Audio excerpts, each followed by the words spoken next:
হিন্দাও মনে মনে ভাবে আবু জেহেল তুমি প্রতিদিন রাত্রবেলা আমার চোখ ফাঁকি দিয়া কই যাও, তোমার চরিত্র তত ভালো না, আজকে তোমাকে হাতে নাতে, কথা বলে না, হাতে নাতে ধরবো, ঠিক কিনা বলেন? টাইম গড়িয়ে যায়। আবু জেহেল মনে মনে ভাবে যুবকদের তো কান ভারী করেছি, তারা তো বাইতুল্লাহ যাবেই না মুহাম্মাদের কোরআন তেলাওয়াত শুনতে, আর আমার যারা জুনিয়র নেতা আছে, ছোট ছোট নেতা আছে, তাদেরকে আমি এমন করে থ্রেট দিছি, ভয়ও তারা বাইতুল্লাহর পাশে যাবে না। আজকে রাত্রে আমি আবু জেহেল একা একা মজা করে মুহাম্মাদের কোরআন তেলাওয়াত শুনবো। আল্লাহু আকবার। কিন্তু টাইম শেষ হয়ে যাচ্ছে। আবু জেহেল মনে মনে ভাবে আর 30-40 মিনিট পরেই তো মুহাম্মাদের তেলাওয়াত শেষ হয়ে যাবে, কিন্তু শয়তান মহিলা ঘুমায় না কেন? জোর করে তো বলতেও পারে না, বেটি কেন ঘুমাস না, রাত 3টা বাজে। তাহলে তার স্ত্রী তো বলবে, বেটা আমি ঘুমাই না, তুই ঘুমাস না কেন, তোর মনে কি মতলব আছে? আবু জেহেল বেচারি ছটফট করতেছে, কোন সময় বের হবে। তার স্ত্রী উম্মে জামিল চালাক মহিলা, বলে আজকে একটু ঘুমাবো না, কিন্তু ঘুমের ভান ধরে দেখি আসলে সে করেটা কি। আবু জেহেলের স্ত্রী চোখ দুটা বন্ধ করে চুপ করে ঘুমের ভান ধরেছে। আবু জেহেল মনে মনে ভাবছে মনে হয় এটা ঘুমাইছে। নাকের কাছে আঙ্গুল নিয়ে দেখে দম আস্তে আস্তে যায়, তাহলে 100% কনফার্ম বোঝা গেল যে সে ঘুমায়া। এবার আবু জেহেল আস্তে করে ঘরের যেই নখটা আছে সেটা টান দিছে, আর আস্তে করে একটু শিকলের আওয়াজ হয়েছে। আওয়াজ শুনে আবু জেহেলের স্ত্রী লাফ দিয়া ঘুম থেকে একেবারে বসে পড়ছে। ইতিহাসের মধ্যে এভাবে এসছে। আবু জেহেলের স্ত্রী বলে, আবু জেহেল ব্যাপার কি? শীতের রাত্রবেলা 2-3টা কম্বল মুড়ি দিয়া তুমি চোরের মতো ঘরের থেকে বের হয়ে যাচ্ছ হাতে কুপি নিয়ে, কারণটা কি? আবু জেহেল বলে, স্ত্রী কিছু মনে করো না, আমি একটু ভালো কাজে যাইতেছি। আবু জেহেলের স্ত্রী বলে, ভালো কাজ আর কোন কাজ? তোমার চরিত্র সম্বন্ধে তো আমি জানি। মক্কার সবচেয়ে ভালো মানুষ হলো মুহাম্মদ ইবনে আব্দুল্লাহ। তুমি তার বিরোধিতা করো, আমিও তার বিরোধিতা করি। যে মুহাম্মদ ইবনে আব্দুল্লাহর বিরোধিতা করে সে কোনোদিন ভালো মানুষ হতে পারে? কারণ মুহাম্মদ ইবনে আব্দুল্লাহর সম্পর্কে আল্লাহ নিজে বলেছেন, ওয়ামা আরসালনাকা ইল্লা রাহমাতাল লিল আলামিন। আল্লাহু আকবার। ও নবী, আপনি হচ্ছেন সমগ্র বিশ্ববাসীর জন্য রহমত। অন্য আয়াতে আল্লাহ বলছেন, ইন্নাকা লাআলা খুলুকিন আযীম। নবী আপনি হলেন শ্রেষ্ঠ চরিত্রের উপরে প্রতিষ্ঠিত। আল্লাহু আকবার। আমার নবীর চরিত্রের সার্টিফিকেট দিয়েছেন। আরো জোরে বলেন। দেখবেন যারা খারাপ মানুষ, ভালো মানুষের বিরোধিতা করে, তারাও জানে যে সে নিজে খারাপ, কিন্তু ভালো মানুষটাকে দমায়া রাখতে চায়। যারা আলেম ওলামাদের বিরোধিতা করে তারাও জানে তারা খারাপ, কিন্তু ভালোটাকে তারা দমায়া রাখতে চায়, কিন্তু পারে না। সত্য একদিন অবশ্যই প্রকাশ হয়, ঠিক কিনা বলেন? ইউরিদুনা লিইউতফিউ নূরাল্লাহি বিআফওয়াহিহিম ওয়াল্লাহু মুতিম্মু নূরিহি ওয়ালাউ কারিহাল কাফিরুন। আল্লাহ তাআলা নবীকে কোরআন দিয়া মক্কায় পাঠাইলেন, আর মক্কার কাফেরেরা কোরআনের দাওয়াত পছন্দ করে না। আল্লাহ তাআলা বুঝতে পারলেন, নবীকে সান্ত্বনা দিলেন, বন্ধু হাবিব আপনি চিন্তা করবেন না, আমি জানি মক্কার কাফেরেরা কোরআনের তেলাওয়াত, কোরআনের দাওয়াতকে তারা অপছন্দ করে। তারা কোরআনের বাতিকে নিভায়ে দিতে চায়, কোরআনের আলোকে তারা নিভায়ে দিতে চায়, কিন্তু তারা জানে না কোরআনের আলো, কোরআনের বাতি ফু দিয়া কোনোদিন নিভানো সম্ভব। আবু জেহেল একদিন রাত 2টা বাজে বাসা থেকে বের হয়ে যাচ্ছেন। আবু জেহেলের স্ত্রীর নাম ছিল উম্মে জামিল, আরেকটা নাম ছিল হিন্দা। তো আবু জেহেল যেমন চালাক ছিল, তার ওয়াইফও খুব আবু জেহেল ঘড়ির দিকে তাকায়, কয়টা বাজে দেখে রাত 2টা, 2:30, 3টায় তো শো শুরু হবে। কি শুরু হবে? কোরআন কারীমের তেলাওয়াতের শো শুরু হবে। আল্লাহর পয়গম্বর বাইতুল্লাহ তাহাজ্জুদে কোরআন পড়বেন। 3টা পার হয়ে যায়, আবু জেহেলের স্ত্রী ঘুমায় না। আবু জেহেলের স্ত্রী, আবু জেহেল মনে মনে চিন্তা করে, আমি তো দিনের বেলা 144 জারি করছি যে কেউ মুহাম্মদের কোরআন তেলাওয়াত শুনতে যেতে পারবে না, তাহলে জরিমানা হবে, জেল হবে। কিন্তু আমি তো মুহাম্মদের কোরআন তেলাওয়াত না শুনলে আবু জেহেল ঘুমাইতে পারি না। মুহাম্মদের কোরআনের তেলাওয়াত হচ্ছে আবু জেহেলের সবচেয়ে বড় ঘুমের ঔষধ। আল্লাহু আকবার বলেন, আরো জোরে আল্লাহু আকবার বলেন। সম্মানিত হাজিরিন, আল্লাহ তাআলা সেই কোরআনের মধ্যে বলছেন, ওগো নবী, আমি আপনাকে যে কোরআন দিয়েছি, আপনার উপর যে কোরআন নাজিল করেছি, ইন্না আনজালনা ইলাইকা যিকরা লিতুবাইয়িনা লিন-নাস। ওগো নবী, আমি আপনাকে যে কোরআন দিয়েছি, এই কোরআন দিয়ে আপনি মক্কার মানুষদেরকে দাওয়াত দেন, মক্কার মানুষদেরকে আপনি কোরআনে কারীমের তেলাওয়াত শোনান, কোরআন দিয়া তাদেরকে বয়ান করেন। আপনার কাজ হলো মানুষদেরকে কোরআন শোনানো। আর আমি আল্লাহ যাদেরকে পছন্দ করব, যাদেরকে কবুল করব, তাদেরকে আমি আল্লাহ হেদায়েত দিয়া মুসলমান বানিয়ে দেব। আল্লাহর নবী বারবার কয়েক শতবার আবু জেহেলের কাছে গিয়েছেন কালেমার দাওয়াত নিয়ে। আল্লাহু আকবার। আবু জেহেল কোরআনের দাওয়াত পছন্দ করত না। মক্কার বড় বড় নেতাদের সামনে আবু জেহেল আল্লাহর পয়গম্বরকে বলতো, ভাতিজা মুহাম্মদ, তোমাকে আমি মোহাব্বত করি, ভালোবাসি, কিন্তু তুমি আমাকে কোরআনের দাওয়াত দিও না, তাওহীদের দাওয়াত দিও না। আমি আমার বাপ দাদার ধর্ম ছাড়তে পারবো না, এর বিষয়ে আমি তোমার সাথে কোনো আপোষ করতে পারবো না। আল্লাহর পয়গম্বর মর্মাহত হতেন, নবীজি কষ্ট পেতেন, তার হৃদয়টা ভেঙে খান খান হয়ে যেত। আল্লাহর নবী পেরেশান হয়ে যেতেন। আল্লাহ তাআলার কাছে দোয়া করেছেন, আল্লাহুম্মা আইজ্জাল ইসলাম ওয়াল মুসলিমিন, আল্লাহুম্মা আইজ্জাল ইসলাম ওয়াল মুসলিমিন ওয়া উমর ইবনুল খাত্তাব ওয়া আবু জেহেল ইবনে হিশাম। আল্লাহ, হয় আপনি ওমরকে হেদায়েত দিয়ে দেন অথবা আবু জেহেলকে হেদায়েত দিয়ে দেন। দুইজনের একজনকে আপনি হেদায়েত দিয়ে দেন।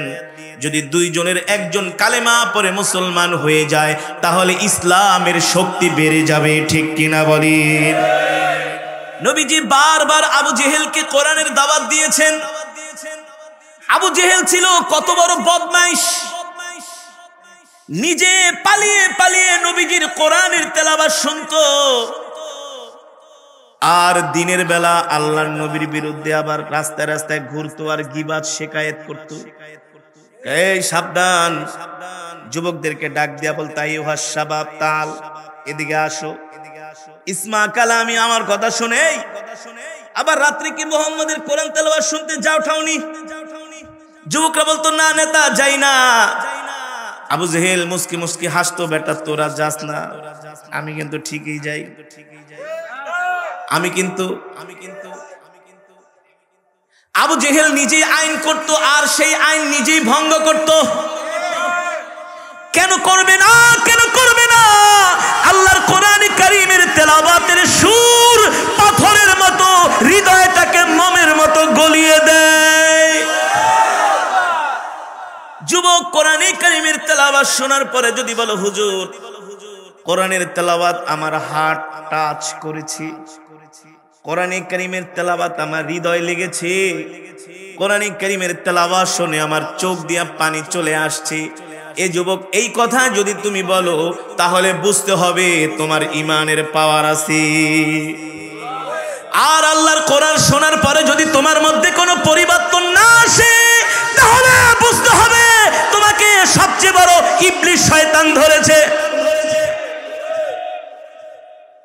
আর যদি তোমাকে ইবলিস শয়তান ধরে ফেলে, যুবক, আল্লাহর কোরআন বলছে, আমি বলছি না, ওয়ানুনাজ্জিলু মিনাল কুরআনি মা হুয়া শিফাউ ওয়া রাহমাতুল লিল মুমিনিন ওয়ালা ইয়াজিদুজ যালিমিনা ইল্লা খাসারা। আল্লাহ রাব্বুল আলামিন বলেন, নবী এই কোরআন আমি আপনার উপর নাযিল করেছি মানুষের শেফার জন্য, মানুষের মুক্তির জন্য। আল্লাহু আকবার। একজন মানুষ চুরি করে, জিনা করে, ব্যভিচার করে, পৃথিবীর কোনো আইন দিয়া তাকে ভালো বানানো সম্ভব না, একমাত্র আল্লাহর কোরআনের আইন ছাড়া, আল্লাহর কোরআনের তেলাওয়াতের মেডিসিন ছাড়া সম্ভব কোনোদিনই সম্ভব নয়। আল্লাহ তাআলা বলেন, নবী এই কোরআন আমি আপনাকে নাজিল করেছি, আপনি মানুষদেরকে কোরআন শোনান আর তাদেরকে শেফা ঔষধ দেন, কোরআনের মেডিসিন দেন। ও যুবক, তুমি যদি আল্লাহর কোরআনে কারীমের তেলাওয়াত শোনো আর যদি চোখের পানি ফেলে বলো, আল্লাহ জীবনে অনেক গুনাহ করেছি, অপরাধ করেছি, তোমার কোরআনের তেলাওয়াত শোনার পরে আজ থেকে তওবা করলাম, আর কোনোদিন গুনাহ করব না, ঠিক কিনা বলি? এই কোরআন তোমার জন্য হেদায়েত হয়ে যাবে। অথচ দুঃখের বিষয়, বাংলাদেশের মেজরিটি পার্সেন্ট মানুষ কোরআন পড়তে পারে না। ব্যবসা বাণিজ্য চাকরি সব পারে, গ্রামে মাতবরি সর্দারিও করতে পারে, কিন্তু কোরআন পড়তে পারে না। অথচ নামাজ শুদ্ধ হওয়ার জন্য কোরআনে কারিম হচ্ছে লাজিম, আবশ্যক, ঠিক কিনা বলেন? যার কোরআনে কারিমের তেলাওয়াত শুদ্ধ না, তার নামাজ আল্লাহর দরবারে কবুল হবে, কবুল হবে না। বাংলাদেশের যুবকরা কোরআনে কারিমের তেলাওয়াত শুনতে চায়, কিন্তু কোরআন অনুযায়ী চলতে চায় না। আমি যখন প্রোগ্রামে যাই, যাওয়ার পরে বলে, হুজুর এমন কেরাত পড়বেন একেবারে পাগল করে দিবেন। হুজুর এই যে দেখেন আমার মোবাইলের মধ্যে আপনার কোরআন তেলাওয়াত ঠিক আছে, কতক্ষণ শোনো? বলে হুজুর এভরিডে সকাল সন্ধ্যা। নামাজ কয় ওয়াক্ত পড়ো? বলে হুজুর নামাজ পড়তে তো মজা লাগে না। এই কোরআন এমন এক কিতাব, ও যুবক তুমি যদি সহজে জান্নাতে যেতে চাও, আল্লাহর কোরআনের সাথে সম্পর্ক ছাড়া কোনো উপায় নাই। অন্য অন্য ধর্মাবলম্বীদের যত কিতাব আছে সব কিতাব তারা কেটে ছেটে একেবারে উলট পালট করে দিয়েছে। তাদের ধর্মীয় কিতাবের মধ্যে কোনো মিল নাই। খ্রিস্টানদের বাইবেল, বাংলাদেশের বাইবেল, আমেরিকার বাইবেল, জাপানের বাইবেল, জার্মানের বাইবেল, ফ্রান্সের বাইবেল যদি এক করেন, একটার সাথে আরেকটার কোনো মিল নাই। কিন্তু বাংলাদেশের কোরআন, আমেরিকার কোরআন, সৌদি আরবের কোরআন, জার্মানের কোরআন, ফ্রান্সের কোরআন, জাপানের কোরআন, ইটালির কোরআন আপনি এক করেন, বাংলাদেশের কোরআনে যেখানে সূরা ফাতিহা লেখা, আমেরিকার কোরআনেও সেখানে সূরা ফাতিহা লেখা, জার্মানের কোরআনে যেখানে সূরা নাস লেখা, জাপানের কোরআনেও সেখানে সূরা নাস লেখা, ঠিক কিনা বলি? এই কোরআন হলো মুসলমানদেরকে একসাথ করার একটা বন্ধন। কিভাবে বলি? এই গত এক মাস আগে আমি বাইতুল্লাহর সফরে গিয়েছিলাম। বাইতুল্লাহ শরীফের তোয়াফ করতেছি, অনেক Indonesian, Malaysian, African, Pakistani, Kashmiri, তারা এসে আমাকে জড়ায় ধরে বলে, brother I am your very fan. বলে আমরা তোমার অনেক বড় ভক্ত। কিভাবে? বলে এই যে দেখো আমার মোবাইলের মধ্যে তোমার কোরআন তেলাওয়াত। অনেক মালয়েশিয়ান, অনেক Indonesian, Pakistani, African, Morocco, Kashmiri এক পরিবার বাইতুল্লাহর পাশে যাচ্ছি, পিছন থেকে আয়সা ধরছি, বলে এই যে দেখো তোমার তেলাওয়াত মোবাইলের মধ্যে। আমরা ফুল ফ্যামিলি শুনি। সৌদি আরবের মার্কেটে গিয়েছি, হাজার হাজার প্রবাসী দোকান টোকান বাদ দিয়ে আয়সা জড়ায় ধরছে, হুজুর এই যে দেখেন আপনার তেলাওয়াত শুনি সারাদিন, দোকানদারি করি আর শুধু মোবাইলে তেলাওয়াত ছেড়ে রাখি। আগে কি শুনতাম? বলে হুজুর আগে গান শুনতাম, এখন বলে এখন আর গান ঠান শুনি না, ঘুমাইতে যাওয়ার আগে কোরআন শুনি, ঘুম থেকে উঠা কোরআন শুনি, কাজের ফাঁকে ফাঁকে কোরআন শুনি। আল্লাহু আকবার, জোরে বলেন আল্লাহু আকবার। যুবক, বাংলার জমিনে কেমন করে কোরআনের বিপ্লব শুরু হয়েছে আমি বলি। এই শরীয়তপুর জেলায় আগে কয়টা সিনেমা হল ছিল? মাদারীপুর। কথা বলেন। আমার কথা যদি লজিক্যাল হয় উত্তর দিবেন, চুপ করে থাকা যাবে না। চুপ করে থাকার ভিতরে কোনো বুজুর্গি নেই, কোনো ফায়দা নেই। একজন টিচার যখন ক্লাসে টিচিং দেয়, ছাত্ররা যদি তার পড়া বোঝে তাহলে আওয়াজ করে, কোশ্চেন করে না? এটা হচ্ছে দারসুল কোরআন, কোরআনের ক্লাস। আজকে আপনারা সবাই কোরআনের ক্লাসের ছাত্র, আলহামদুলিল্লাহ বলেন, আলহামদুলিল্লাহ বলেন। অনেকেই কোরআন শরীফ সহি করে পড়তে পারেন না, সূরা ফাতিহা সহি করে পড়তে পারেন না। আপনি কি মনে করছেন আল্লাহ আপনাকে ছেড়ে দিবে? এত সোজা না। এটা ভাইবেন না যে 2-4টা বাড়ি দিয়ে আল্লাহ মাফ করে দিবেন, না। 60টা 70টা বছর 50টা বছর কোন কাজে ব্যয় করছেন, কোরআন শরীফ পড়তে পারেন নাই, আল্লাহ আপনাকে ছাড়বে না? এত সোজা না। ফেরেশতারা মাইরের চোটে লাল করে ফেলবে। এই কারণে অনেকেই কোরআন শরীফ পড়তে পারেন না। আমি আপনাদেরকে মোনাজাতের আগে 7 মিনিট আমি আপনাদেরকে কোরআনের মাস করাবো। 3টা সূরা আমি আপনাদেরকে পড়াবো। কয়টা সূরা? কয়টা? সূরা ইখলাস, সূরা ফালাক, সূরা নাস। 3টা সূরা আমি আপনাদেরকে মাস করাবো। আপনারা সবাই আজকে কোরআনের ক্লাসের ছাত্র হয়ে যাবেন, আলহামদুলিল্লাহ বলেন। খুশি নাকি বেজার? লজ্জা লাগতেছে যে কি বলেন না বলেন? দাড়ি পেকে গেছে, বৃদ্ধ হয়ে গেছি, আর এখন আমি আপনার সাথে কাছে কোরআন পড়তে খায়া দেয়া কাম পান না? না। তালাবুল ইলমি ফরিদাতুন আলা কুল্লি মুসলিম, প্রত্যেকটা মুসলমানের জন্য কোরআন শিক্ষা করা ফরজ। অনেকে কোরআন শরীফ পড়তে পারেন না, কিন্তু আজকের ক্লাসে আবেগ নিয়ে বসবেন, ভালোবাসা নিয়ে বসবেন। হাসরের ময়দানে বলতে তো পারবেন, আল্লাহ, একজন কোরআনের কারি সাহেব ছিল, তার কাছে আবেগ নিয়ে কিছু সময়ের জন্য বসছিলাম তোমার কোরআন শোনার জন্য, তোমার কোরআন শিখার জন্য। আল্লাহ, এই উসিলায় আজকে আমাকে ক্ষমা করে দাও।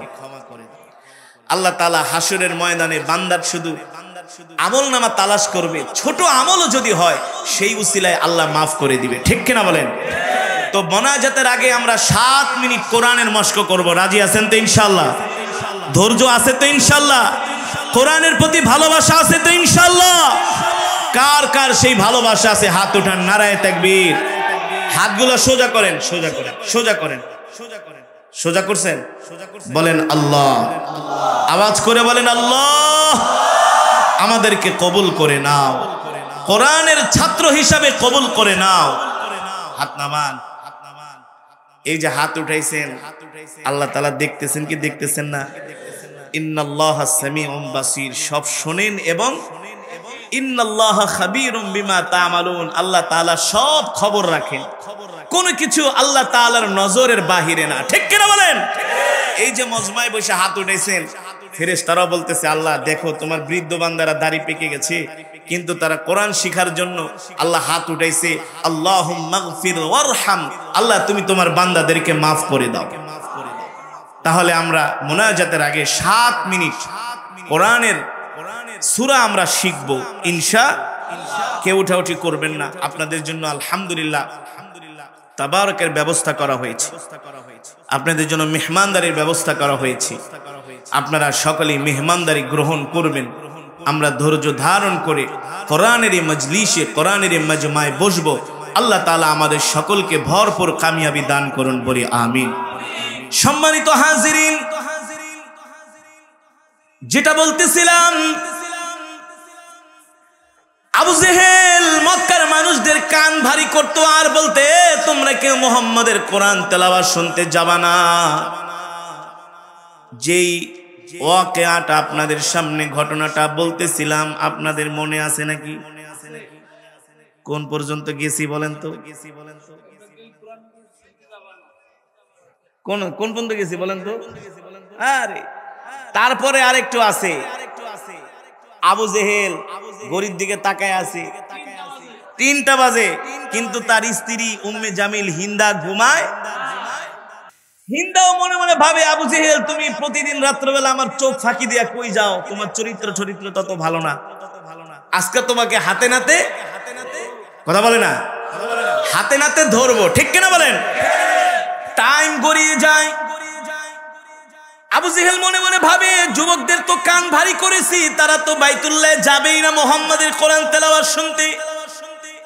আর আমার যারা জুনিয়র নেতা আছে, ছোট ছোট নেতা আছে, তাদেরকে আমি এমন করে থ্রেট দিছি, ভয়ও তারা বাইতুল্লাহর পাশে যাবে না। আজকে রাত্রে আমি আবু জেহেল একা একা মজা করে মুহাম্মাদের কোরআন তেলাওয়াত শুনবো। আল্লাহু আকবার। কিন্তু টাইম শেষ হয়ে যাচ্ছে। আবু জেহেল মনে মনে ভাবে, আর 30-40 মিনিট পরেই তো মুহাম্মাদের তেলাওয়াত শেষ হয়ে যাবে। কিন্তু শয়তান মহিলা ঘুমায় না কেন? জোর করে তো বলতেও পারে না, বেটি কেন ঘুমাস না, রাত 3টা বাজে। তাহলে তার স্ত্রী তো বলবে, বেটা আমি ঘুমাই না, তুই ঘুমাস না কেন? তোর মনে কি মতলব আছে? আবু জেহেল বেচারি ছটফট করতেছে, কোন সময় বের হবে। তার স্ত্রী উম্মে জামিল চালাক মহিলা, বলে আজকে একটু ঘুমাবো না, কিন্তু ঘুমের ভান ধরে দেখি আসলে সে করেটা কি। আবু জেহেলের স্ত্রী চোখ দুটা বন্ধ করে চুপ করে ঘুমের ভান ধরেছে। আবু জেহেল মনে মনে ভাবছে, মনে হয় এটা ঘুমাইছে। নাকের কাছে আঙ্গুল নিয়ে দেখে দম আস্তে আস্তে যায়, তাহলে 100% কনফার্ম বোঝা গেল যে সে ঘুমায়া। এবার আবু জেহেল আস্তে করে ঘরের যেই নখটা আছে সেটা টান দিছে, আর আস্তে করে একটু শিকলের আওয়াজ হয়েছে। আওয়াজ শুনে আবু জেহেলের স্ত্রী লাফ দিয়া ঘুম থেকে একেবারে বসে পড়ছে। ইতিহাসের মধ্যে এভাবে এসছে।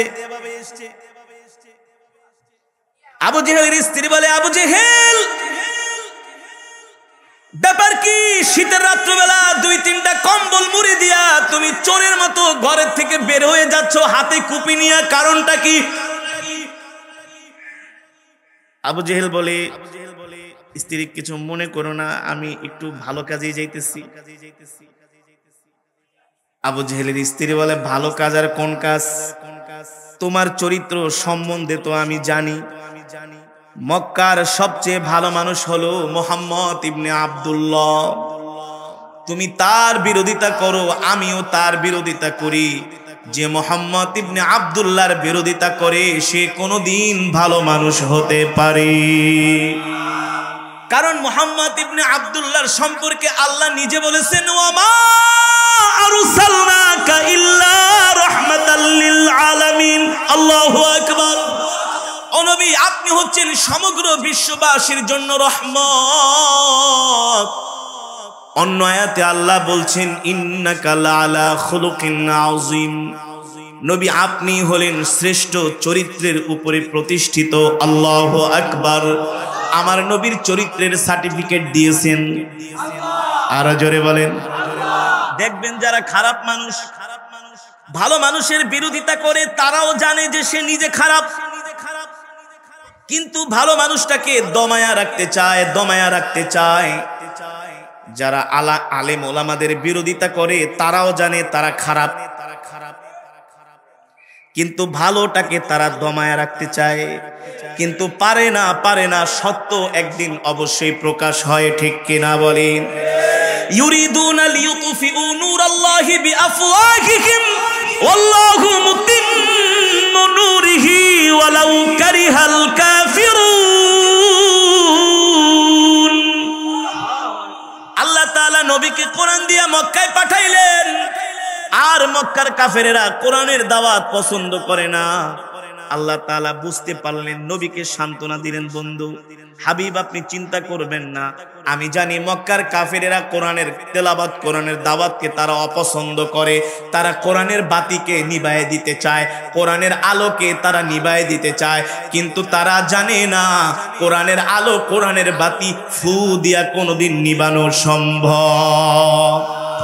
এই কোরআনের বাতি জ্বালিয়েছেন কে? আর জোরে বলেন কে?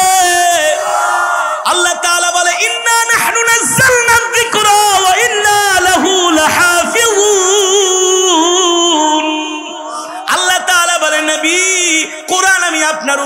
নাজিল করেছি, আর এই কোরআন হেফাজত করার দায়িত্ব আমি আল্লাহ আমার নিজ হাতে গ্রহণ করেছি। হেফাজত করবেন, কোরআন হেফাজত করবেন কে? আল্লাহ বলে, নবী শুধু কোরআনই আমি হেফাজত করব না, শুধু কোরআনই আমি হেফাজত করব না, যারা কোরআনের পক্ষে থাকবে তাদেরকেও আমি হেফাজত করব, যারা কোরআনের কথা বলবে তাদেরকেও আমি হেফাজত করব। শুধু কোরআনের পক্ষে না, যারা কোরআনের আইন আল্লাহর জমিনে বাস্তবায়ন করার জন্য জান দিবে, মাল দিবে, সম্পদ দিবে, নিজের জীবন দিবে, আল্লাহ বলে আমি ওয়াদা দিলাম আমি আল্লাহ তাদেরকেও হেফাজত করব। ঠিক কিনা বলেন? মক্কার সব নবীর বিরোধী কথা বলে না, নবীজির কেমন বিরোধী? নবীজির টাকা নাই, পয়সা নাই, সম্পদ নাই, ঘর নাই, বাড়ি নাই, লোকবল নাই, জনবল নাই, একা। আবু জেহেল কয়, মোহাম্মদ তোমারে একেবারে সাইজ করে দেবো। নাউজুবিল্লাহ বলেন।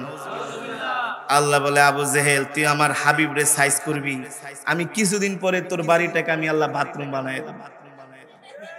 কথা না? আবু জেহেলের বাড়ি হলো সবচেয়ে বড় এখন হাম্মাম খানা, বাথরুম খানা।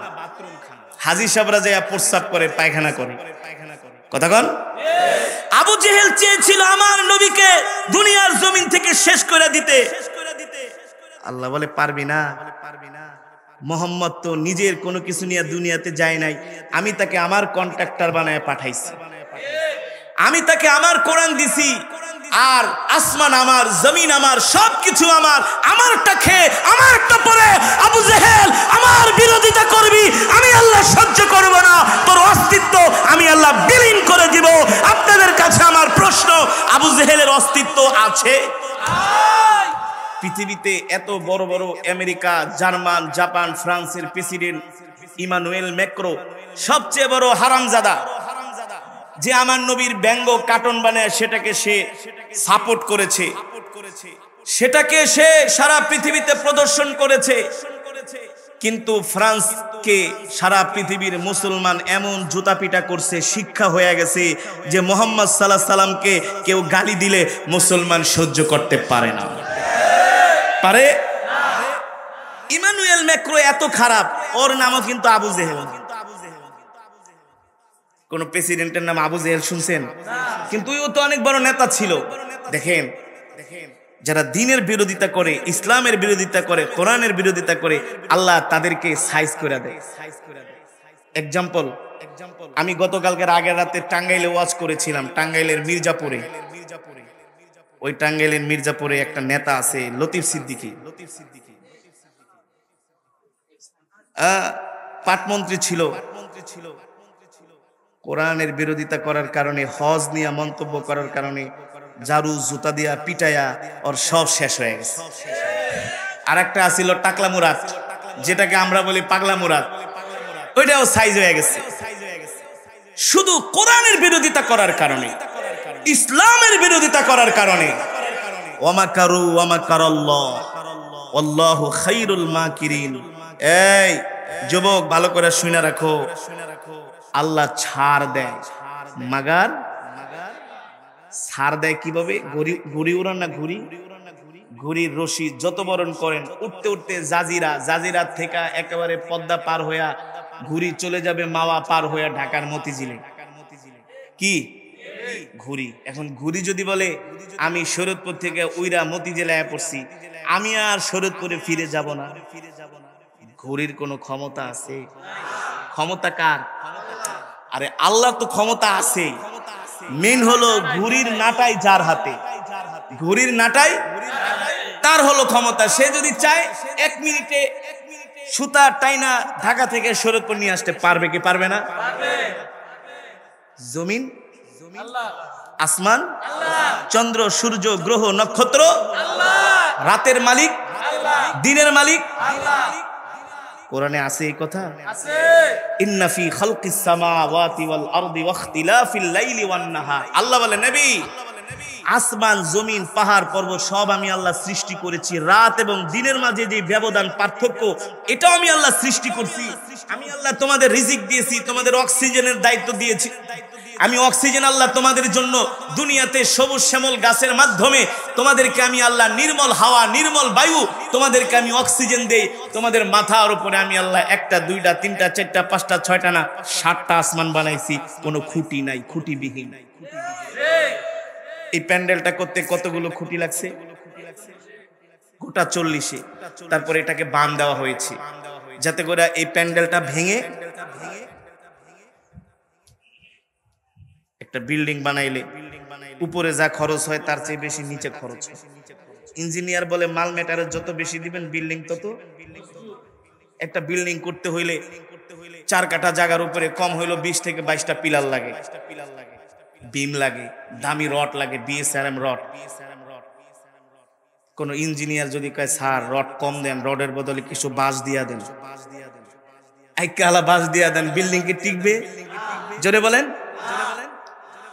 আল্লাহ তাআলা আমাদের মাথার উপরে 7টা আসমান বানাইছে। আল্লাহর কোরআন বলছে সূরা মুলকের মধ্যে, আল্লাযী খালাকা সাবআ সামাওয়াতিন তিবাকা। আল্লাহ বলেন নবী অবিশ্বাসীদেরকে আসমানের দিকে তাকাইতে বলেন।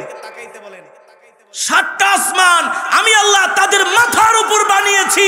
কোনো খুঁটি নাই, কোনো খাম্বা নাই, কোনো পিলার নাই, কোনো ভীম নাই, কোনো কিছু নাই। 7টা আসমান আমি আল্লাহ আমার কুদরত দ্বারা টিকিয়ে রেখেছি। ঠিক কিনা বলেন? একবার আমি দুবাই থেকে বাংলাদেশে আসতেছি, এমিরেটস এয়ারলাইন্স।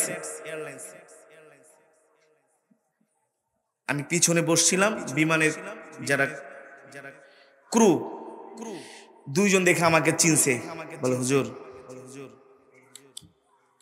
আমি আপনাকে চিনি, আপনি ঢাকায় যাবেন বিজনেস ক্লাসে, একটা সিট খালি আছে, আপনি যদি মেহেরবানি করে আইসা বসেন, আমি আপনার অনেক বড় ফ্যান। আমি বললাম আপনার বাড়ি কোথায়? বলে আমার বাড়ি সিলেটে। তো আপনি এমিরেটসে চাকরি করেন? বলে এমিরেটসে অনেক বাঙালি আছে যারা চাকরি করে, ইংলিশ ভালো জানে। তো সে আমাকে বিজনেস ক্লাসে নিয়ে বসাইলো। বিমানটা চলতেছে ঘন্টায় প্রায় 1 থেকে 1200 কিলোমিটার বেগে, 40,000 ফিট উপরে। বিমানটা এত স্মুথলি চলতেছে, আমার মনে হয় যে বরিশালের লঞ্চ যাইতেছে। কোনো ঝাঁকি নাই, কিছু নাই, যাচ্ছে তো যাচ্ছে। আকাশের দিকে তাকাই, রৌদ্র আছে, এত সুন্দর আকাশ। আল্লাহু আকবার। আমি মনে মনে চিন্তা করি আল্লাহ এত বড় আসমান খুঁটি ছাড়া কেমনে বানাইল? খুঁটি ছাড়া। আবার চিন্তা করলাম যদি আল্লাহ আসমানের মধ্যে খুঁটি দিত, কি দিত? কথা বুঝেন? কি দিত? লঞ্চ, বাস, স্টিমারে যত মানুষ চলাচল করে প্রতি বছর বিমানে প্রায় 3 থেকে 350 কোটি মানুষ শুধু বিমানে ফ্লাইট করে। আপনি গুগল ম্যাপে যায় দেখবেন, আসমানে আকাশে দেখবেন বিমান আর বিমান রাত্রবেলা, এটাই দিক দিয়ে এটাও দিক দিয়ে, হাজার হাজার, বেশিরভাগ ফ্লাইট হয় রাত্রবেলা। তো চিন্তা করলাম যদি আসমানে আল্লাহ যদি এরকম খুঁটি দিয়ে আসমান বানাইতো।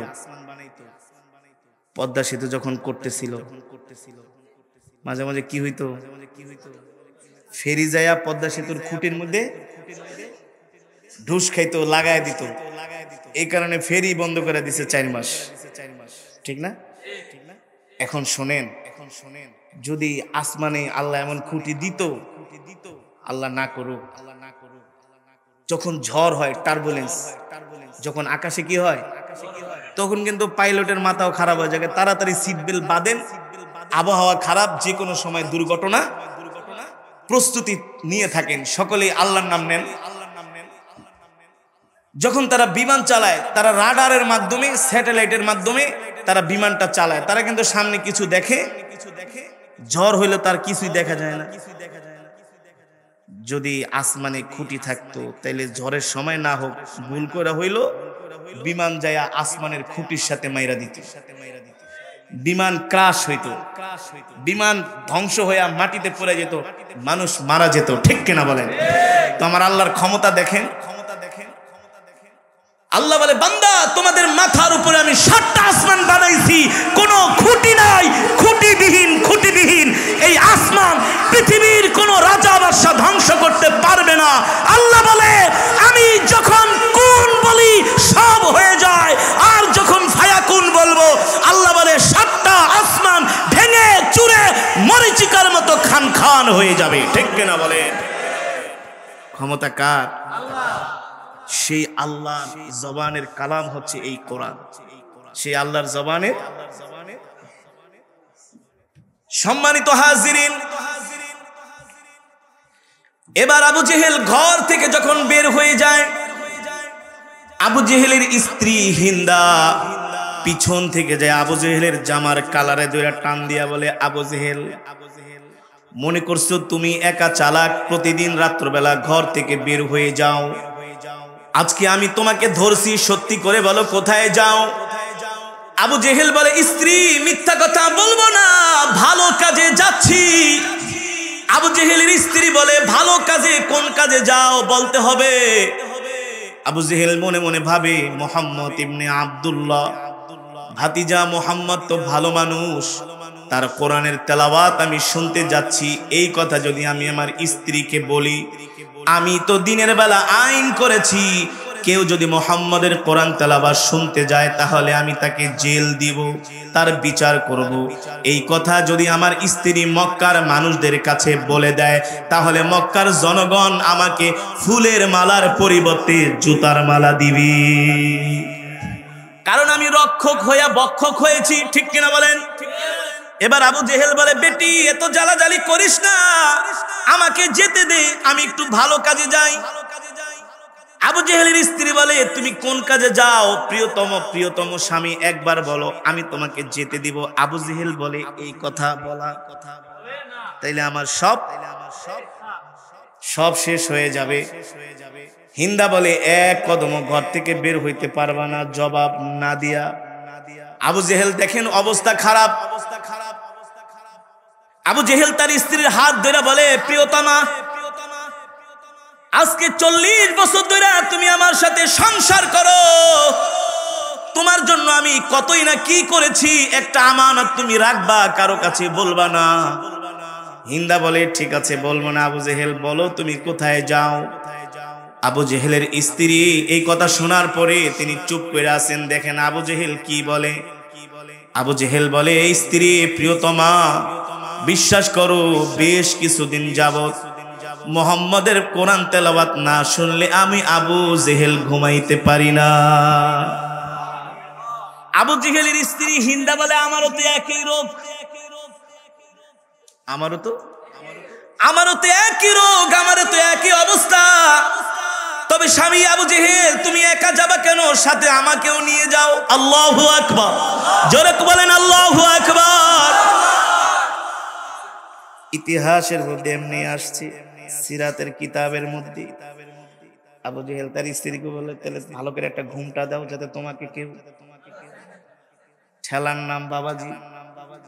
তসলিমা নাসরিন ইসলামের বিরোধিতা করছে, আলেম ওলামাদেরকে গালি দিছে, বাংলাদেশে থাকতে পারে নাই। যে বোরকার বিরুদ্ধে গালি দিছে লাস্ট পর্যন্ত বোরকা পরে তাকে বাংলাদেশ থেকে পালাইতে হয়েছে, এখন পর্যন্ত আসতে পারে নাই, পারবেও না। এবার আবু জেহেল কয়, তুমি ঘুমটাটা ভালো করে দাও যাতে তোমাকে কেউ না চিনে, তাহলে মায়ের তোমারও কপাল আছে আমারও আছে।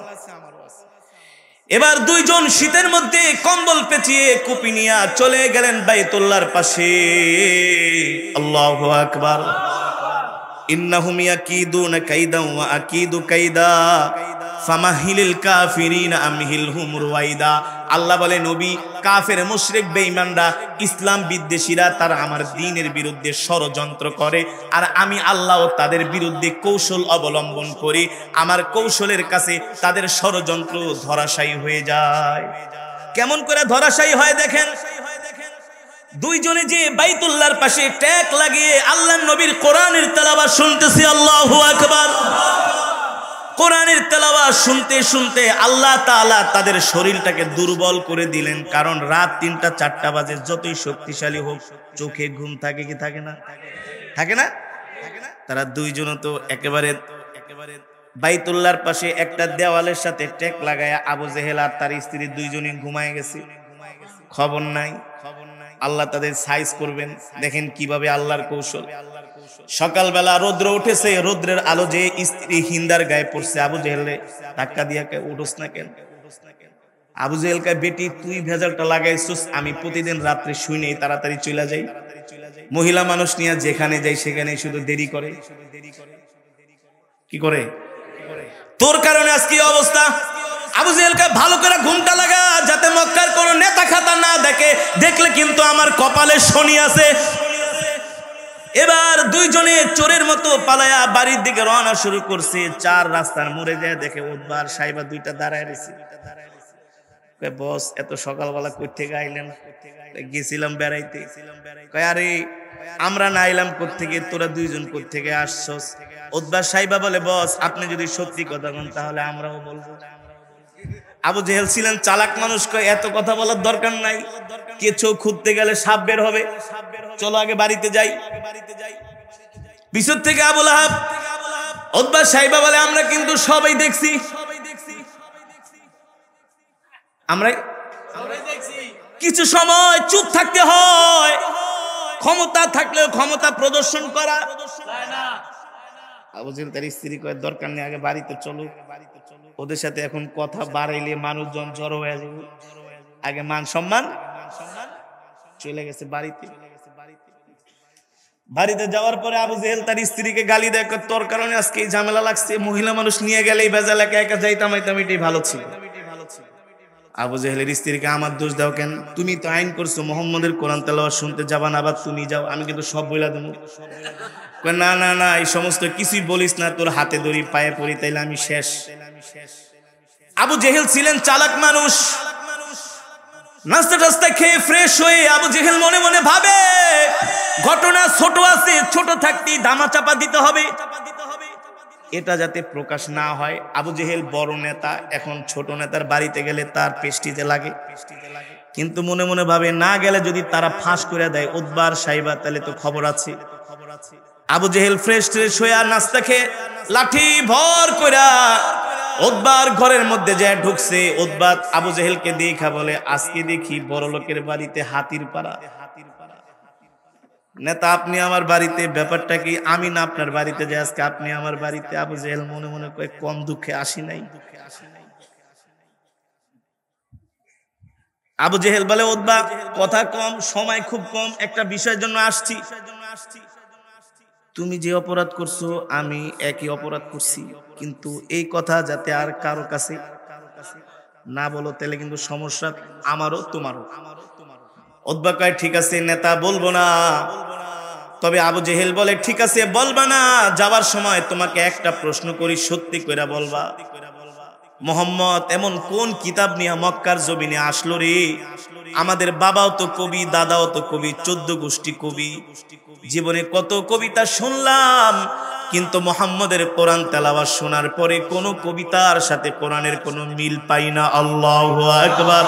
যতই শুনি ততই মজা লাগে, যতই শুনি ততই হৃদয়টা ভরে যায়। আল্লাহু আকবার। সাইবা বলে, নেতা ছোট মুখে বড় কথা বলি, কিছুই মনে করবেন না।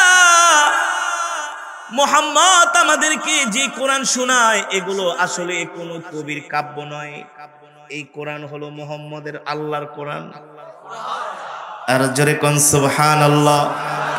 উতবা বলে, নেতা ছোট মুখে একটা বড় কথা বলে দিই, যতই মুহাম্মদের বিরোধিতা করেন মুহাম্মদের কোনো ক্ষতি করতে পারবেন না। সেই দিন আর বেশি দূরে নয়, মনে হয় আমাদের ক্ষমতা অস্তিত্ব মক্কার জমিনে টিকবে না, মক্কার ক্ষমতা মুহাম্মদের হাতেই চলে আসবে। আল্লাহু আকবার। জোরে বলেন আল্লাহু আকবার। আবু জেহেল খুব কষ্ট পাইলেন, খুব কিছু করার নাই, বাস্তবতা মেনে নিতেই হবে, বাস্তবতা মেনে, সত্যটা মেনে নিতেই হবে। আবু জেহেল কয়, বুঝছি অবস্থা খারাপ সামনে, ঠিক আছে চলে যাই, কারো কাছে বলিস না। যার কাছে যায় সবাই একই কথা বলে, আবু জেহেল সম্ভব না, মুহাম্মদকে দমানো সম্ভব না, কারণ মুহাম্মদ তার নিজের কোনো দিন প্রচার করে না। মুহাম্মদ যেটা প্রচার করতেছে, ইন্নাদ-দীনা ইনদাল্লাহিল ইসলাম, আল্লাহর কাছে মনোনীত ধর্ম হলো ইসলাম, শান্তির ধর্ম ইসলাম, মুক্তির ধর্ম ইসলাম, মানবতার ধর্ম দিন হলো আল্লাহর দিন, ঠিক কিনা বলে? দিন কা আল্লাহ বিজয়ী করবেন। মক্কার কাফেরদের মধ্যে তোলপাড় শুরু হয়ে গেল, তোলপাড়। এবার যুবকদের মধ্য থেকে দলে দলে এসে আল্লাহর পয়গম্বরের হাতে হাত রেখে কালেমা পড়ে মুসলমান হতে শুরু করলেন। আর জোরে বলেন আল্লাহু আকবার। যারা কালেমা পড়ে মুসলমান হয়েছেন, বৃদ্ধ সাহাবী খুবই কম ছিলেন, বেশিরভাগ ছিলেন যুবক, ইয়াং যুবক। তারা এসে নবী সাল্লাল্লাহু আলাইহি সাল্লামের হাতে হাত রেখে কালেমা পড়ে মুসলমান হতে শুরু করলেন। ইসলামের জাগরণ শুরু হয়ে গেল, ঠিক কিনা বলেন? সুতরাং আমরা বাংলাদেশে যত ওয়াজ মাহফিলে যাই, ম্যাক্সিমাম দেখি যুবক, ম্যাক্সিমাম আয়োজক, অর্গানাইজার সব যুবক। আয়েশা বলে, হুজুর আগে গান শুনতাম, এখন আর গান শুনি না। এই যে দেখেন কোরআন তেলাওয়াত শুনি। আমি আপনাদের কাছে প্রশ্ন করেছিলাম, এই শরীয়তপুরে আগে অনেক সিনেমা হল ছিল, আছে? আছে? কত যাত্রা হইতো না, যাত্রা ফাত্রা সার্কাস আছে?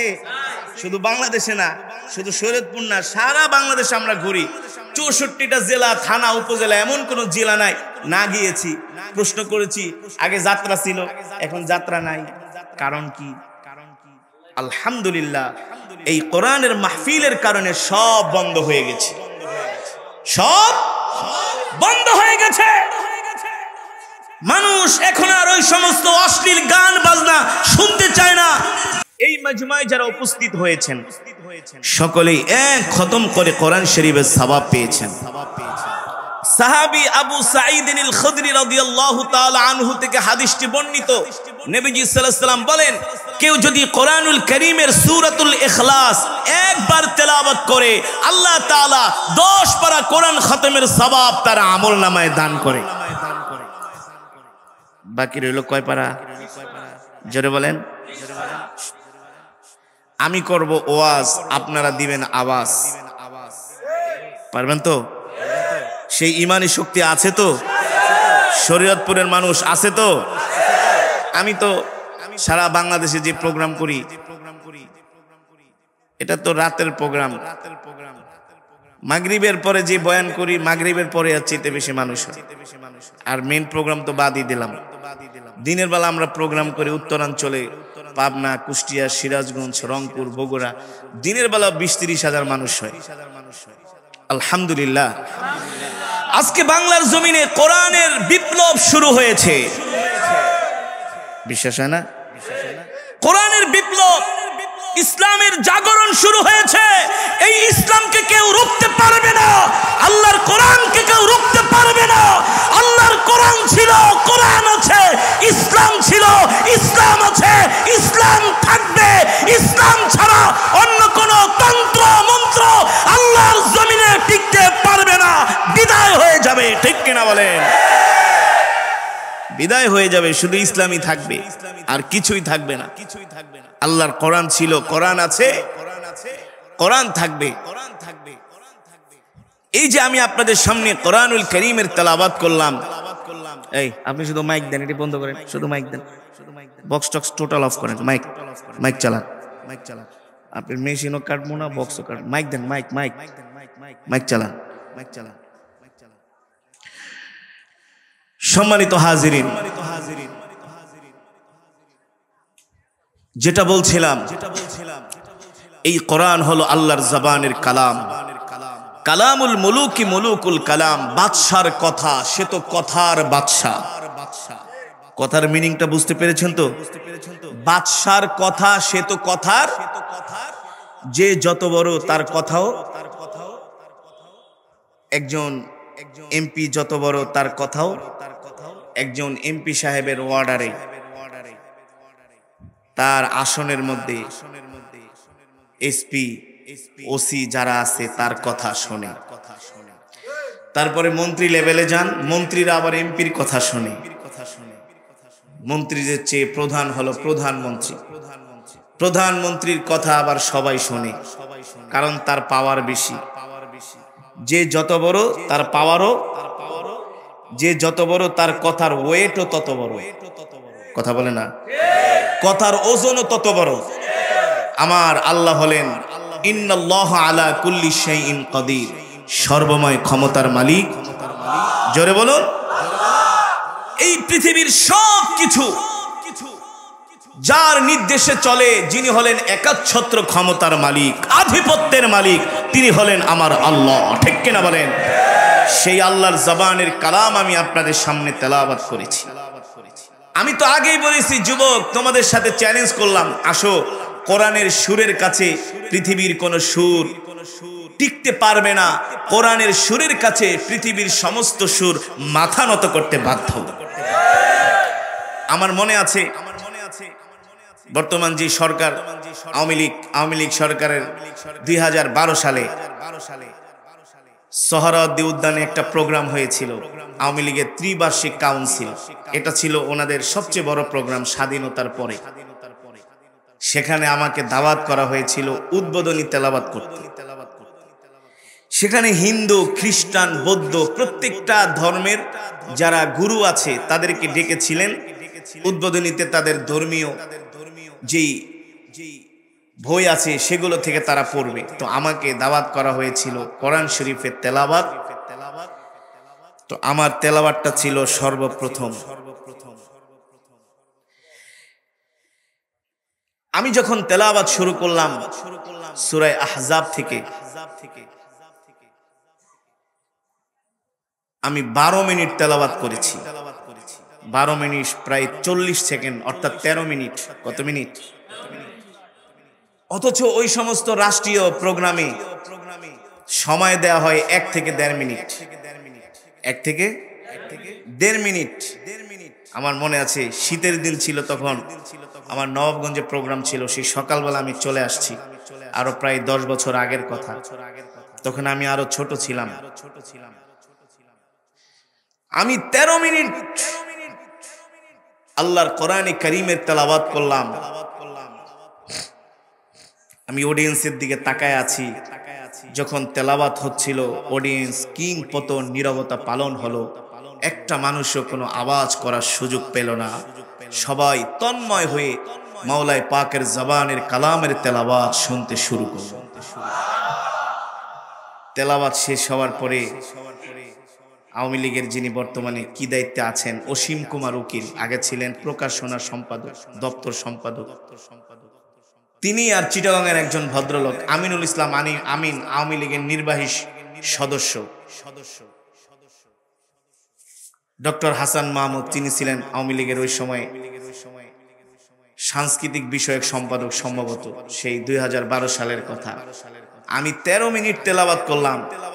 আমি ভেবেছিলাম যে এত বড় মিটিং এ এত সময় তেলাওয়াত, তাদের তো প্রোগ্রামের একটা শিডিউল আছে, টাইমিং এর একটা ব্যাপার আছে, আছে না? আমিনুল ইসলাম আমিন ভাই চিটাগাংয়ে বাড়ি, সাতকানিয়া, উনি আমাকে আইসা বলেন, হুজুর আপনি যখন তেলাওয়াত করলেন পুরা অডিয়েন্স নীরব হয়ে গেল। হুজুর তেলাওয়াত করছেন, সাথে অনুবাদটাও যদি করতেন তাহলে আরো মজা পাইতাম। অথচ অন্যান্য ধর্মাবলম্বীরা যাদের ধর্মীয় বই পাঠ করছে 1 থেকে 1.5 মিনিট টাইম দিয়া দেয়। আমি এসএসএফ এর একজন সদস্যকে জিজ্ঞেস করছিলাম, কোরআন তেলাওয়াত কয় মিনিট? কয় 1 মিনিট। আমি কে বেটা, আউযুবিল্লাহ বিসমিল্লাহ পড়তে 1 মিনিট জায়গা, যা। আমি আমার মন মতো আল্লাহর কোরআন পড়বো। আল্লাহু আকবার। এই কোরআন এমন এক কিতাব, যতই তেলাওয়াত করবেন ততই মজা বেড়ে যাবে। এটা হচ্ছে কোরআনের মুজিজা, এটা হচ্ছে কি কোরআনের আকর্ষণ, কোরআনের নূর। আমার নবী মক্কার জমিনে একা ছিলেন, একা, সাথে কেউ ছিলেন না। একমাত্র চাচা আবু তালিব আমার নবীকে শেল্টার দিতেন, তার পাশে থাকতেন, আর কেউ ছিলেন না। সব ছিল আমার নবীর শত্রু, সব ছিল আমার নবীর। নবীজি বাইতুল্লাহ কোরআনুল কারীমের তেলাওয়াত করতেন তাহাজ্জুদের সময়, রাত 3টা বাজে। কয়টা বাজে? ওই সময় মক্কা শরীফ কি এমন ছিল? এখন যে আধুনিক স্থাপনা দেখেন, এয়ার কন্ডিশন, এত লাইট, এত লিফট, কিছু ছিল না। তখন ছিল মক্কাটা একটা জঙ্গল, একটা মরুভূমি, একটা পাহাড়, পাথরের পাহাড় ঘেরা এলাকা। ঠিক কিনা বলেন? কোনো বাতিও ছিল না। নবী সাল্লাল্লাহু আলাইহি সাল্লাম মক্কায় বাইতুল্লাহর সামনে দাঁড়ায়া তাহাজ্জুদের নামাজ পড়তেন রাত 3টা বাজে। আবু জেহেল, উতবা, শাইবা, আবু লাহাবেরা দিনের বেলা আমার নবীর বিরোধিতা করতেন, আর রাত্রবেলা এসে বাইতুল্লাহর সাথে ট্যাক লাগায়া নবীজির জবানে কোরআনুল কারীমের তেলাওয়াত শুনতেন। কোরআনুল কারীমের যারা এখনো গান বাজনা শুনে তাদের পার্সেন্টেজ কিন্তু বেশি না, অল্প। ওরাই কিন্তু সমাজটাকে গোলা করে ফেলতেছে। সমাজের কত পার্সেন্ট মানুষ বিড়ি, সিগারেট, গাঁজা খায়? শতকরা 2-3%, কিন্তু এগুলো হলো দুষ্ট। ওরাই সমাজটাকে নষ্ট করতেছে। কিন্তু ভালো মানুষের সংখ্যাই আলহামদুলিল্লাহ ঠিক কিনা বলেন? নামাজ 2 এক ওয়াক্ত কম পড়তে পারে, কিন্তু ইসলামকে ভালোবাসে। একজন বড় পুলিশ অফিসার বলে, হুজুর আমি আপনার অনেক বড় ভক্ত, আপনাকে আমি একটা সাজেস্ট করি। কি সাজেস্ট? আপনি শুধু কোরআন তেলাওয়াতই করেন, ওয়াজ করেন না। আমি বললাম কেন? ওই দরকার কি? আপনার কোরআন তেলাওয়াত শুনলেই তো দিল ঠান্ডা হয়। ওয়াজ টোয়াজ করে ওই যে গরম গরম কথা কন, মানুষের একজনে কষ্ট পায়। আরে সুদের বিরুদ্ধে ওয়াজ করলে তো সুদখোর কষ্ট পাবে, ঘুষের বিরুদ্ধে ওয়াজ করলে ঘুষখোর কষ্ট পাবে, চোরের বিরুদ্ধে ওয়াজ করলে চোর কষ্ট পাবে, দুর্নীতিবাজের বিরুদ্ধে ওয়াজ করলে দুর্নীতিবাজ কষ্ট পাবে, সরকারি যারা কর্মচারী আছে ঘুষ খায় তাদের বিরুদ্ধে ওয়াজ করলে তো তাদের কষ্ট। হুজুর ওয়াজ দরকার নেই, খালি কেরাতেই পড়েন। আমি বললাম এ তো আবু জেহেলের কথা। আবু জেহেল কোরআন শুনতো কিন্তু কোরআনের কথা মানতে চাইতো না। মুসলমান যুবক, শুধু কোরআনের তেলাওয়াত শুনলে হবে না, কোরআনের কথাগুলো মানতে হবে। কোরআন অনুযায়ী কথা বলে না, মান ক্বরাআল কুরআন ফাস্তাযহারাহু ফাআহাল্লা হালালাহু ওয়া হাররামা হারামাহু আদখালাহুল্লাহুল জান্নাহ। আল্লাহর নবীর হাদিস, নবীজি বলছেন কেউ যদি আল্লাহর কোরআন পড়ে, কোরআন শিখে, তদনুযায়ী যদি আমল করে, আল্লাহ তাআলা তাকে জান্নাতের মধ্যে প্রবেশ করাবে। শর্ত হলো কোরআন অনুযায়ী আমাদের জীবনটাকে চালাইতে হবে, ঠিক কিনা বলেন? মিথ্যা কথা বলা আল্লাহর কোরআনে পারমিশন দেয় নাই, আমরা মিথ্যা বলবো না। মানুষের হক নষ্ট করব না, মানুষের মনে কষ্ট দিব না। সকাল সন্ধ্যা কোরআন পড়ব, আর মসজিদের মিনার থেকে আজান দিলে নামাজের জন্য মসজিদে চলে যাব ইনশাআল্লাহ। তাহলে আমরা খাঁটি মুসলমান হব ইনশাআল্লাহ। এই আমলগুলো যদি করতে পারেন, এই আমলগুলো যদি করতে পারেন, তাহলে আল্লাহ তাআলা আমাদের ঈমানকে আরো মজবুত করে দিবেন, ঠিক কিনা বলেন? তাহলে আমরা এই আমলগুলো করব তো? রাজি আছেন তো ইনশাআল্লাহ? আমি আপনাদের মাত্র 5 মিনিট সূরা মাস করাবো, 3টা সূরা, তারপর আমরা মোনাজাত দিব ইনশাআল্লাহ। এই যে আমি এতক্ষণ বয়ান করলাম আল্লাহর কোরআন থেকে, এখন সরাসরি আপনাদেরকে সেই কোরআনের সূরাগুলো আমি আপনাদেরকে পড়াবো। কেন? এই সূরা পড়ানোর মাধ্যমে যদি কারো একটা হরফও শিখে, এই মাহফিল কামিয়াব। একটা সূরা শিখতে পেলে আল্লাহ তাআলা তাকে কবুল করে নেবেন, ঠিক কিনা বলেন? আসুন তাহলে আমরা কোরআনের সেই সূরা মাস করব, সকলেই পড়ব ইনশাআল্লাহ। পড়েন। আউযু বিল্লাহি মিনাশ শাইতানির রাজীম।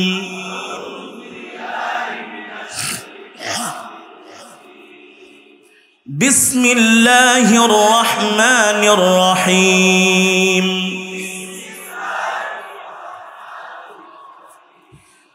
কুল হুয়াল্লাহু আহাদ। কোনো শরম নাই, কোনো লজ্জা নাই, কোনো ভয় নাই, নিঃসংকোচে আবেগ দিয়া জবান খুলে পড়েন, তাহলে মুখের জড়তা কেটে যাবে। কোরআন পড়তে কোনো সমস্যা আছে? কোনো লজ্জা আছে? সবাই কোরআনের ক্লাসের ছাত্র। বিসমিল্লাহির রহমানির রহিম।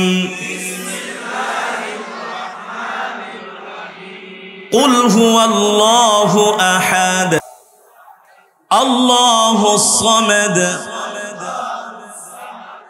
লাম ইয়ালিদ ওয়া লাম ইউলাদ ওয়া লাম ইয়াকুল লাহু কুফুয়ান আহাদ।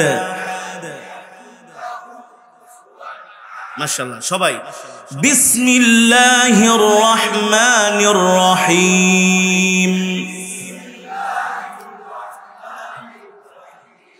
কুল আউযু বিরাব্বিল ফালাক মিন শাররি মা খালাক ومن شر غاسق إذا وقب ومن شر النفاثات في العقد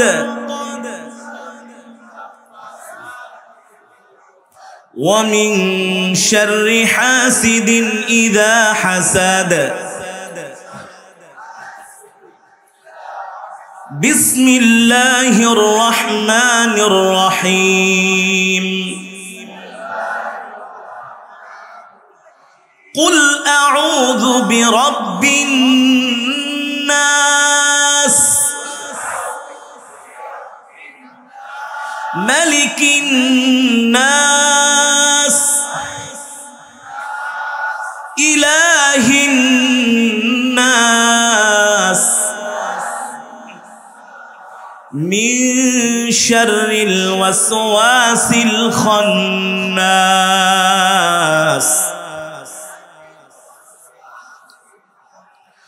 الذي يوسوس في صدور الناس الذي يوسوس في صدور الناس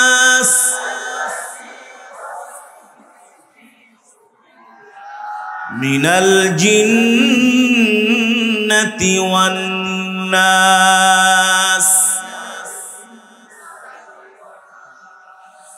صدق الله العظيم আলহামদুলিল্লাহ আমরা এখন দোয়া করব ইনশাআল্লাহ দোয়ার দিকে চলে যাব আপনারা কেউ কিছু বললে মাইকে বলে দেন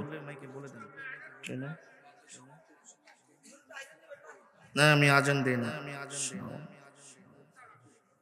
অনেক ভাই আমার কাছে দোয়া চেয়েছেন শাওন তালুকদার তার বাবা নেই বাবার জন্য সাধারণ সম্পাদক সাহেবের বাবার জন্য আতাউর রহমান মল্লিকের জন্য এলাকার সকলের জন্য সাবেক প্রধান সম্পাদক আজিজ শেখ এর জন্য আমরা সকলের জন্য দোয়া করব ইনশাআল্লাহ আরেক ভাই তার সন্তানের জন্য দোয়া চেয়েছেন মাদ্রাসায় ভর্তি করিয়েছেন আল্লাহ তাআলা তাকে হাফেজে কোরআন হিসেবে কবুল করুন বলি আমিন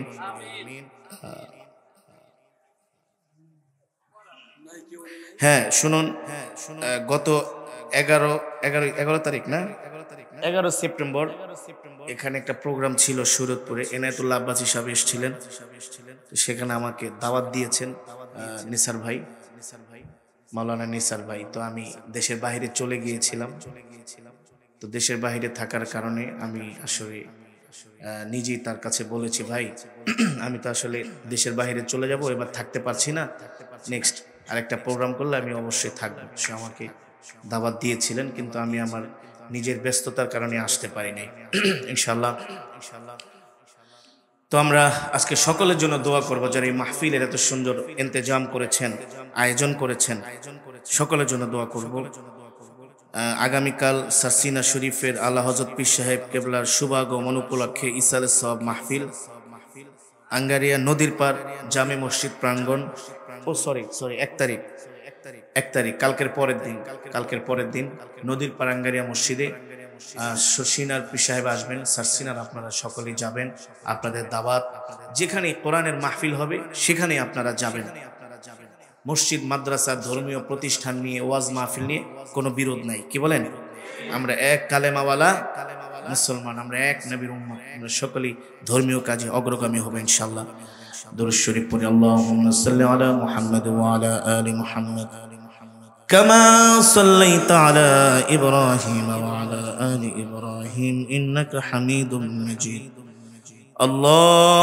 اللهم بارك على محمد وعلى آل محمد كما باركت على إبراهيم وعلى آل إبراهيم إنك حميد مجيد اللهم صل على محمد وعلى آل محمد كما صليت على إبراهيم وعلى آل إبراهيم إنك حميد مجيد اللهم بارك على محمد وعلى آل محمد كما باركت على إبراهيم وعلى آل إبراهيم إنك حميد مجيد أستغفر الله الذي لا إله إلا هو الحي القيوم وأتوب إليه لا حول ولا قوة إلا بالله العلي العظيم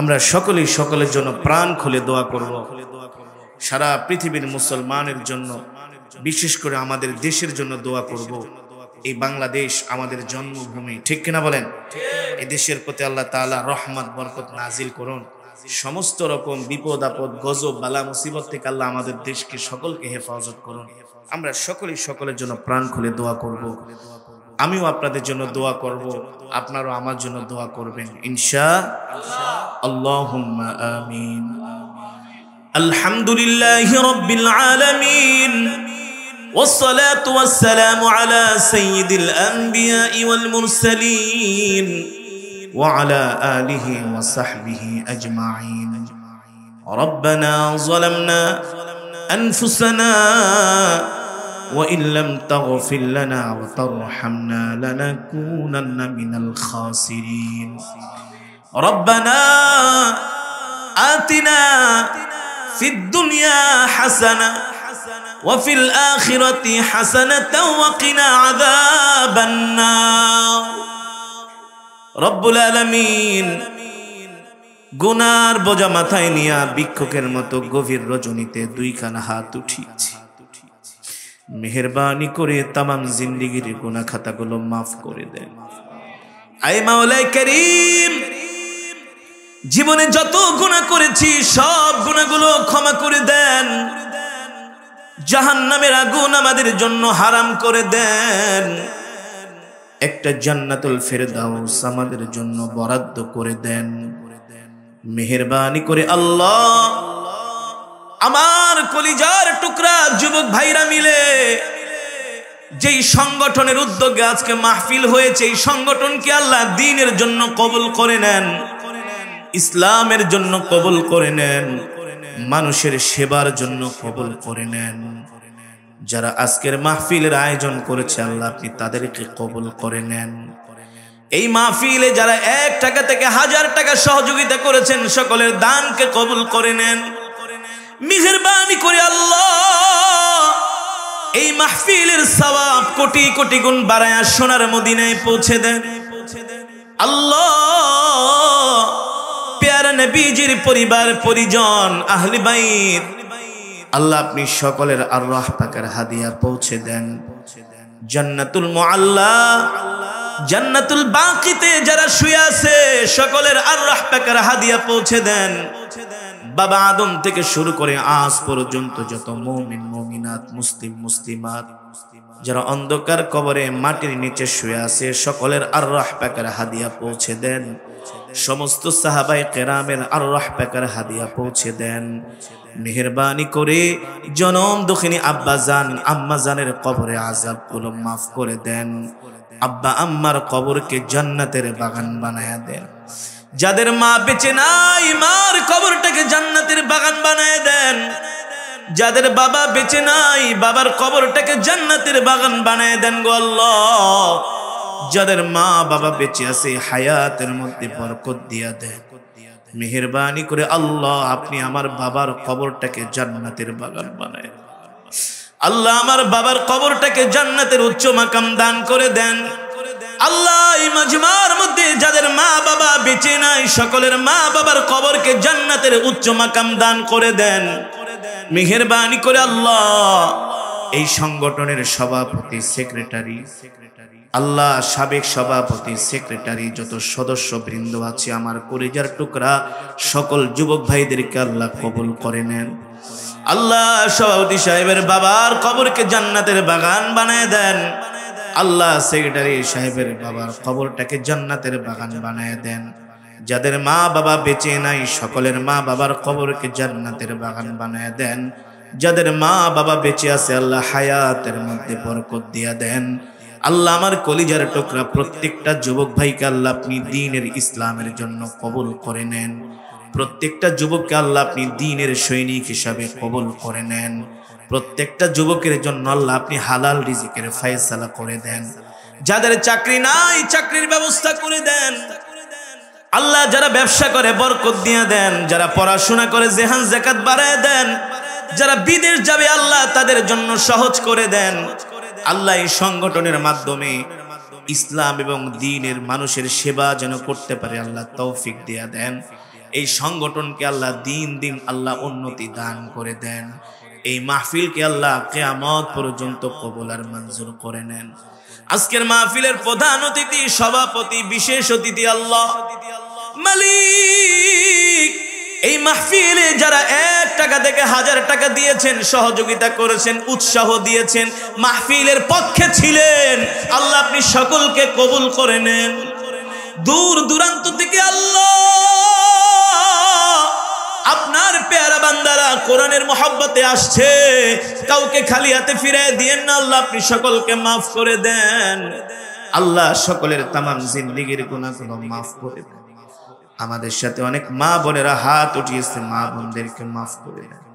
আজকের মাহফিলকে উসিলা করে অত্র এলাকার প্রতিটা ঘরের মধ্যে রহমত বরকত নাজিল করে দেন আল্লাহ। মেহেরবানি করে আমাদের দেশের উপরে খাস রহমত নাজিল করে দেন। বাংলাদেশ থেকে আল্লাহ আপনি দুর্ভিক্ষ দূর করে দেন আল্লাহ। বাংলাদেশের আল্লাহ ফুলে ফলে বাংলাদেশটাকে আল্লাহ ভরে দেন আল্লাহ। আমাদের দেশের উপরে খাস রহমত নাজিল করেন। মারামারি কাটাকাটি হানাহানি হিংসা বিদ্বেষগুলো দূর করে দেন। আমরা এক মুসলমান আর এক মুসলমানকে যেন ভালোবাসতে পারি আল্লাহ। অন্য ধর্মাবলম্বীদের সাথে যেন সুন্দর আচরণ করতে পারি আল্লাহ তৌফিক দিয়ে দেন। নবীজির আখলাক চরিত্র আমাদের মধ্যে দান করে দেন। এতক্ষণ পর্যন্ত যে কোরআনের আলোচনা করলাম আল্লাহ, মৃত্যুর আগ পর্যন্ত যেন কোরআনের উপরে চলতে পারি আল্লাহ, আপনি আমাদের জীবনটাকে সহজ করে দেন। আয় মালিক, বয়ানের শেষে আপনার কাছে দরখাস্ত করি, মক্কা মদিনা দেখাইছেন, বারবার যাওয়ার তৌফিক দিয়ে দিয়ে। আয় আল্লাহ, এই দুনিয়া ছেড়ে একদিন চলে যেতে হবে। কেউ থাকতে পারে নাই, আমরাও থাকতে পারবো না আল্লাহ। মৃত্যু তো দিবেন, এই মৃত্যুটা দ্বীনের জন্য জিহাদের ময়দানে দিয়ে আল্লাহ। বাইতুল্লাহ শরীফে মৃত্যু দিয়েন, মদিনাতুল মুনাওয়ারা নবীজির রওজার পাশে মৃত্যু দিয়েন, রমজান মাসে রোজা অবস্থায় মৃত্যু দিয়ে,